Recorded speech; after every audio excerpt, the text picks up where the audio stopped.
और जो चाहो वह आप प्राप्त कर सकते हो।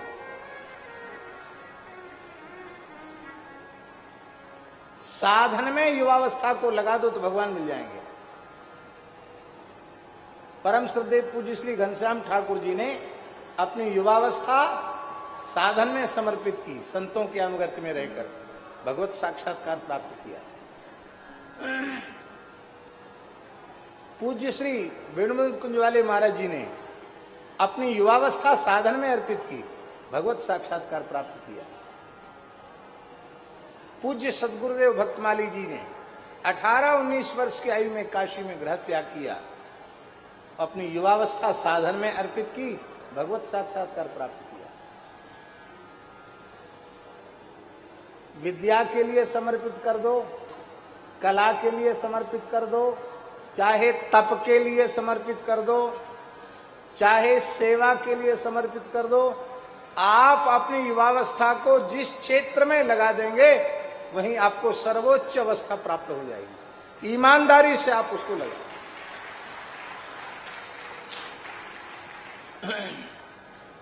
देखो भाई, साधु साई कथाएं कोई बुरो मत मानियो। हमारे पूज्य गुरुदेव खाक चौक वाले महाराज जी, पहाड़ी बाबा महाराज एक घटना सुनाते थे। बाबा को बड़ी हंसी आएगी,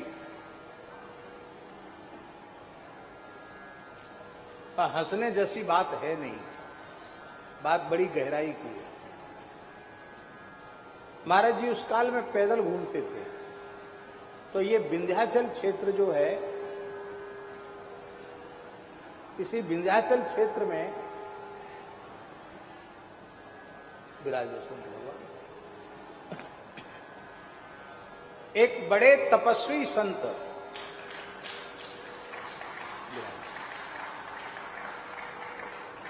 सिद्ध कोटि के संत विराजते थे। कि विंध्याचल क्षेत्र की बात है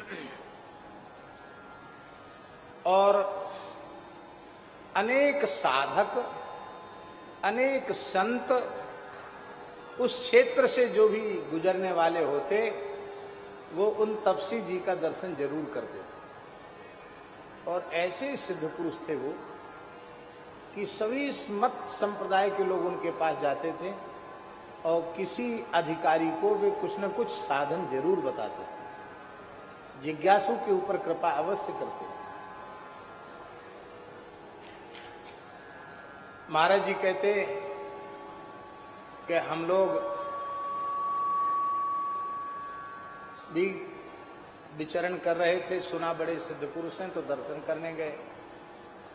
दर्शन करने गए तो वहां एक विचित्र घटना घटी। उन संत जी के पास, ब्रह्मचारी जी महाराज, उन संत जी के पास कुछ माताएं बैठी थी और भक्त लोग भी बैठे थे। गांव की 2-3 माताएं थीं और वो माताएं कहने लगीं कि आप कितने सिद्ध पुरुष हो इस क्षेत्र के, कि हम सब आपको भगवान के जैसा मानते हैं और साधुओं में कैसे कैसे ऊट पटांग लोग घुसे हुए हैं। बाबा, हम साधुओं की शिकायत करने आई। बाबा ने कहा, क्या शिकायत? बोले, हम लोग कुआं पर पानी भर रही थी और कुछ साधु बाबा यहाँ से त्यागी तपस्वी निकल रहे थे, तो वो आपस में बातचीत कर रहे थे। क्या कर रहे थे? बोले, वो कह रहे थे अगली को छोड़ और पिछली को छोड़, बीच वाली को धर रगड़।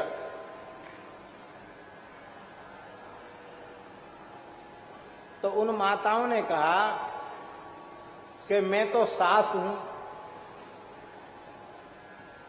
और जो दूसरी है वो भी हमारी जिठानी लगती है, वो भी बड़ी बूढ़ी, हमारी बहू बीच में थी, वो जवान। तो इतना खराब लगा हमको। बाबा 1000 गाली रही हमने, और बाबा जियों को कोई परवाह नहीं, वो तो कहते हुए चले गए। क्या कहा साधुओं ने? अगली छोड़ और पिछली छोड़, बीच की को धर रगड़। तो महाराज जी कहते हमने यही सत्संग सुना उन संत का उन संत ने कहा कि तुमने संतों के वचनों में अपनी वासना वासित वृत्ति लगाई और ये बहुत बड़ा अपराध किया, ये ठीक नहीं है। उनको तुम लोगों से कोई लेना देना नहीं। वो संत बातचीत कर रहे थे। क्या बातचीत कर रहे थे?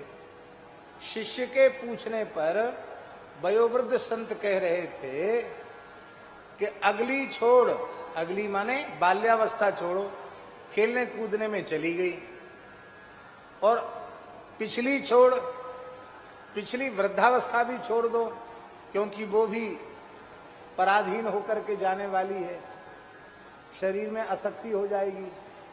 केवल बीच की युवावस्था है, उसको साधन में धर रगड़ो। पर तुमने संत की वाणी को गलत अर्थ लगाकर अपने ऊपर ले लिया और इसलिए तुमने संतों का अपराध किया। अब संतों से क्षमा मांगो। महाराज जी कहते थे विलक्षण घटना थी, जो संत अगली छोड़ पिछली छोड़ बीचड़ी को धर रगड़, वो भी वहीं बैठे थे। और उन संतों ने कहा बाबा सच्ची बात है, हमें तो पता ही नहीं था कि यहाँ कोई माताएं खड़ी होकर पानी भर रही हैं, हम तो अपनी बातचीत करते जा रहे थे। तो ये बहुत बड़ी चीज है, बीच की को धर रगड़। ये बीच वाली अवस्था ही मनुष्य के जीवन का स्वर्ण काल है।